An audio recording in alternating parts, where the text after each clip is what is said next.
around straight up throwing criminals into the meat grinder. No, that's pretty fascist. All right, let's see. Let's see what Bernie's saying. We are living through a completely unprecedented time in the American economy, and things are so confusing and novel that major trusted newspapers can't even seem to agree on the basics of what's happening. New York Times, the Wall Street Journal, both have reports about the effect of cutting unemployment benefits in Missouri and the impact it's had on the job market. The Wall Street Journal, which I would say generally tends to align its POV with that of business, appears to suggest that cutting unemployment benefits has seen an uptick of people in Missouri returning to the workforce. Quote, the number of unemployment benefit recipients is falling at a faster rate in Missouri and 21 other states, canceling enhanced and extended payments this month, suggesting that ending the aid could push more people to take jobs. Well, the New York Times seems to be suggesting basically the opposite. Quote, workforce development officials have said they have seen virtually no uptick in applicants since the governor's announcement, which ended a $300 weekly supplement to other benefits. But perhaps the most interesting thing here is that both papers... I think we should just force them to go back to work at gunpoint. I don't understand. Like, if they have a tidy little amount of money saved up from all of the additional welfare that they got, we have to starve them out. And if we can't starve them out, we should just force them back to literally flipping burgers for me so I can yell at them at gunpoint. This is the way to solve it. Yeah. Don't pay them more. That would be unacceptable. You know, because then the cost of a burger could be raised by 30%. You know, corporations will never be able to figure out will never be able to readjust their pricing or other areas that they spend money on in an effort to improve wages. Like, they'll never eat into the profit margin. They'll raise the prices. Okay, they'll raise the prices by how much? 30 cents? Oh, no. Papers also cite the same St. Louis hotel's recent hiring spree to back up their report. While the Wall Street Journal seems to imply those jobs were filled because unemployment insurance was cut off, stating that no one showed up to their job fair until 2 weeks ago, when the Element St. Louis Midtown Hotel had a breakthrough with 40 job seekers. New York Times, however, includes what the Wall Street Journal leaves out: the hotel's increase in both wages and benefits. The hotel, which is on a major bus line, raised its starting wage to $13.50 an hour, the second increase in 2 months. It also offers benefits and a $50 a month transportation allowance. The number of applicants shot up to 40 from a handful the previous month after the second wage increase. And even that's not enough, but hey, you know. Same state, same economic story, two very different conclusions.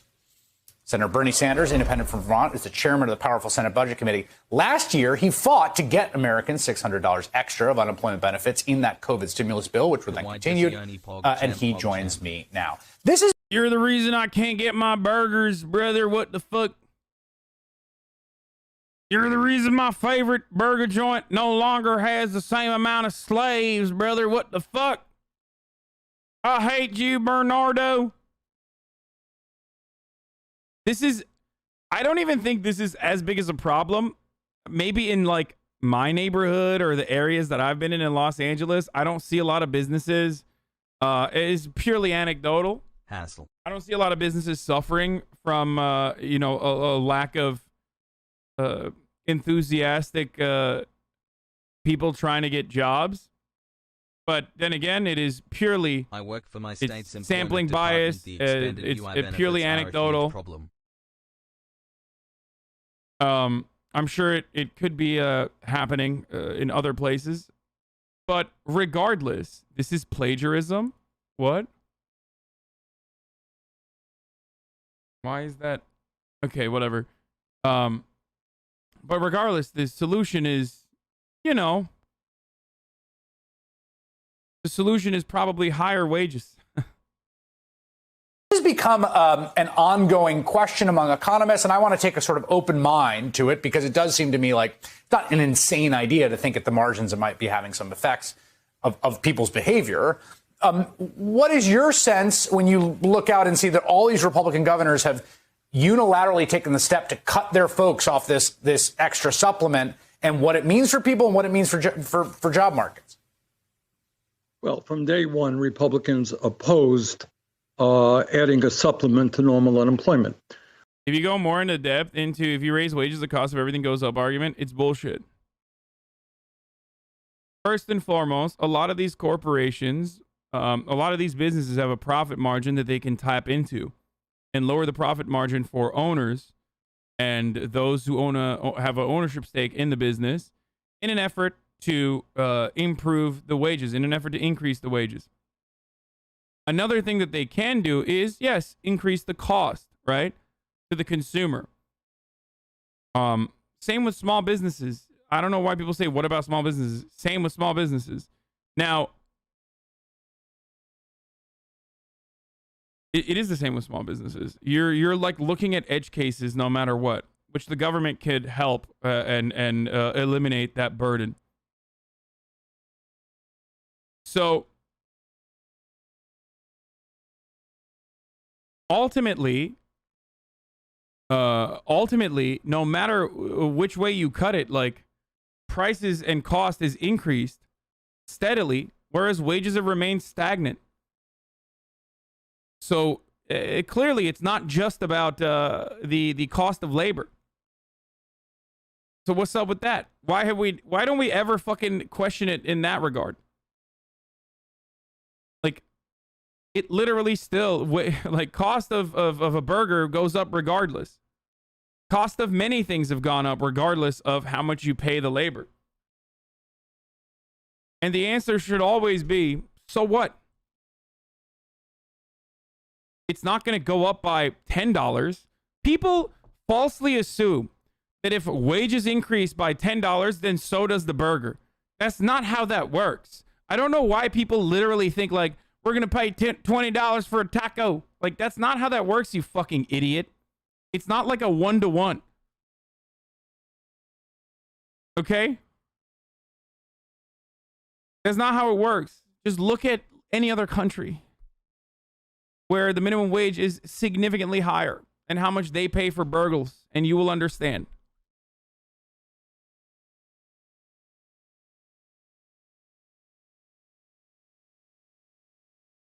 I do not have a problem with a 30-cent increase,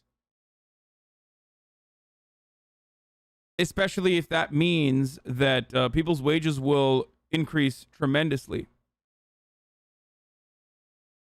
No offense, but sounds like you're about to cry when giving this take. What?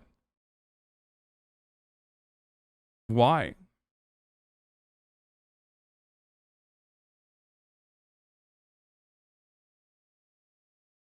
What? No, I'm not about to cry, but regardless, as I was saying, it's a very silly notion that it is going to be completely unmanageable and that people are not going to be able to pay. If you can't afford to pay your workers, your business model has failed. Why are these small business tyrants allowed to act like they own slaves? Yeah, that's the other counter to it, which is like, what is the point in which it's acceptable to subjugate your servants to wage slavery? Like, okay, well, my business will fail if I have to pay my workers more. Oh, damn, dude, that's crazy. I can't believe your business is going to fail because you priced in like near slave labor to your business model. Yes, I turned off the TTS. Okay. I mean, I guess that we should justify slavery too then. You know? There's room and board that comes along with slavery. You could be a serf.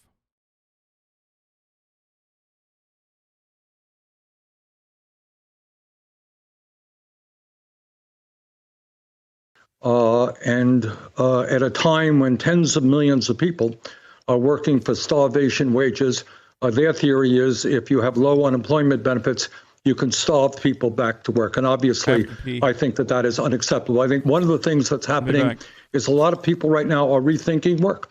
And they're sick and tired of working for wages that are totally inadequate. And that is why, by the way, we are moving aggressively to a reconciliation bill, which is going to create millions of good-paying jobs, rebuilding America in many, many ways. So you segue to what I want to talk about in the reconciliation bill. A lot of back and forth on this. Here's how I understand the state of play. There is going to be a reconciliation bill. Everyone agrees on that up to Joe Manchin, right? There's 50 Democrats ready for that and the president, Joe Biden. So is that part is clear, right? I'm right that there will be a reconciliation bill that moves this year. I expect that is true. Okay. What is in that bill, the size of it, and whether whatever infrastructure compromise is ultimately signed only contingent on his passage are the things being fought over right now? Is that also right? Chris, one of the things that has bothered me in the last month or so is there's a lot of talk about numbers, 6 trillion, big number. A lot of talk about process. You know what there is not a lot of talk about? About the needs of working class Americans and what we have got to do. So the truth is that real wages in America today are lower than they were 48 years ago. The very, very rich are getting richer. And what some of us are saying is if we're going to retain the faith of the American people in their government, we're going to have to stand up for them and not just the big money interests. So let me just tell you what is going to be in this bill. First of all, you got to deal with climate. Right now, the West Coast is, aflame in a sense. It's record-breaking heat wave, Australia, etc. We have got to deal with climate. And if we do not significantly invest in transforming our energy system, future generations will never forgive us. Today, Chris, we have the highest rate of childhood poverty. I think Bernie's being ridiculous, dude. I find it totally normal and, as a matter of fact, awesome and cool that Portland is 135 degrees like it's fucking Arizona. No, it's a very normal thing that the Pacific Northwest now unironically feels like Texas. It's wild to see these changes happen right in front of our eyes in such an immediate and tangible way. Because one of the big problems with climate change is that it's not tangible. Like the impact, the most devastating impacts of climate change, we're not supposed to see right now. So you always offset. You always can just kick the can down the road because you're like, well, it's not going to happen to me. It doesn't really matter. Or it's climate, it's just like uncontrollable. So it's kind of wild to actually see it with these irregular extreme weather conditions and cataclysmic events occurring with such high frequency in comparison to previous years, with the weather changing so dramatically and so rapidly right in front of our fucking eyes. And everyone's like, yeah, whatever. Who cares?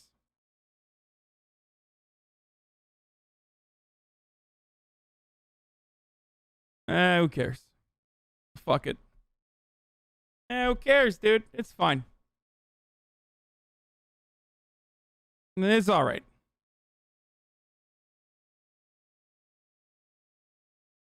I ordered some more stuff. Yeah, I ordered Bang energy drink, actually. Yeah. From the PNW, felt like opening an oven yesterday. Of any major country on earth. That is why we have to extend or make permanent the child tax credit. $300 per child for working class families. Does anyone deny that our child care system is totally dysfunctional? We have got to deal with that. In the richest country on earth, you got elderly people who have no teeth in their mouth because Medicare does not cover dental. We don't cover hearing aids. We don't cover eyeglasses. We have got to do that. We won't even do healthcare in this country. I've given up on America almost completely at this point. Like, we won't even do healthcare coverage for our. We won't even do healthcare coverage for our citizens. So I don't know why we would even give a shit about climate change. In a lot of instances, climate change, at the very least, like, targets lower people in like worse economic conditions, right? Like the immediate target is almost always like poor people. So that's one way that, or that's one reason that people don't give a shit. It's like rich people can avoid it, i.e., you know, Theodore Jebediah Cruz. Like when climate change hits, or when extreme weather conditions cause blackouts in Texas, you can just go to Cancun. I can just go to Cancun. And it don't matter to me. I'll go watch my porn-a-rooney in Cancun. Where it's like poor people are fucking suffering. So that's one reason why people don't really care about it as much. Because things that impact the poors, well, they're easier to avoid and cast aside. Or when you think about what's going on in Puerto Rico with a completely destroyed infrastructure, ripe for devastation in the immediate aftermath of a climate disaster. Because people don't care. Got to have universal pre-K. We have got to have a major housing bill because you got 500,000 people who are sleeping out on the streets and 18 million households spending 50% of their limited incomes on housing. We've got to make higher education affordable. Those are the issues that are important to the American people, and that is why we need a major reconciliation bill to start addressing the crises facing ordinary Americans. So just, I know you don't want to talk process, and I understand that. I don't really love to anyway, but I just want to be clear on this. Like, those things are... Please, can you explain theocratic distributism? No, I don't know what the fuck theocratic distributism is, dude. What the fuck? What is that? Like some sort of fucking...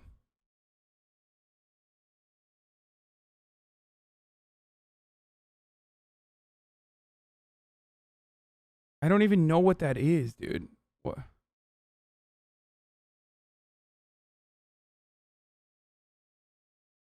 What is it? It's like Catholic socialism? Dude, people take... Like... People literally just turn around and go... Like, they take a 8 values test. And they're like, oh, well, I found this thing in here, so... in my 8 values test, so let's just talk about this. I don't know. I guess it's like ecumenical Marxism, kind of. I would assume. Is that what it is? Like Islamic communism or Catholic communism?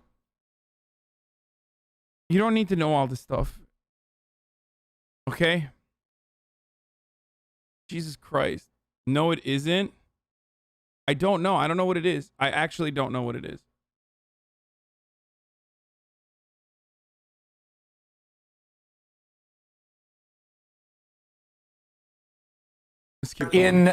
You view as part of the reconciliation packages, you would like that you want to see That is moved, the reconciliation package. What do you think it is? Right. It is that, and it is lowering the cost of prescription drugs. It is progressive tax reform that says that maybe, just maybe, Jeff Bezos and other billionaires should start paying their fair share of taxes. That is what we are. Well, then research it. No, you fucking idiot. I'm not going to research a theocratic distributism. What the fuck? Shut up. Shut the fuck up, dumbass. I don't care. And you're fucking stupid for caring. How about that? Talking about.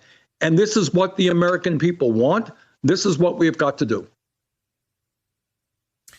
Are you at all? I mean, I think between what's happened in the wake of the great financial crisis, I think with interest rates, like I am the number one person who says deficits are not to be worried about. I know that this would be paid for largely with tax increases. I guess, is there some part of you that worries about a level of spending that is too much for the economy to basically deal with in one fell swoop? Well, this is what I think. And I got to be honest with you and tell you, we're still working on this. But as of now, we are assuming that we're going to pay for all of the new programs, paid family and medical leave, childcare, housing, all of the ongoing programs, by demanding that the wealthiest people and largest corporations start paying their fair share of taxes. But let me tell you, Chris, what I think most economists would agree with. And that is, at a time when we have record-breaking low interest rates, now is precisely the time to borrow and invest in one-time infrastructure projects. So that is kind of the premise that we're operating under. I mean, if we don't... I was, again, talking to my mom about this, the Miami building collapse, where 11 are dead, 150 are still accounted for and unaccounted for in the Miami building collapse. And this is some Turkish ass shit right here, boys. I mean, this is actually Turkish shit. And Ken Klippenstein posted something that I also retweeted that triggered the nerds on the internet about how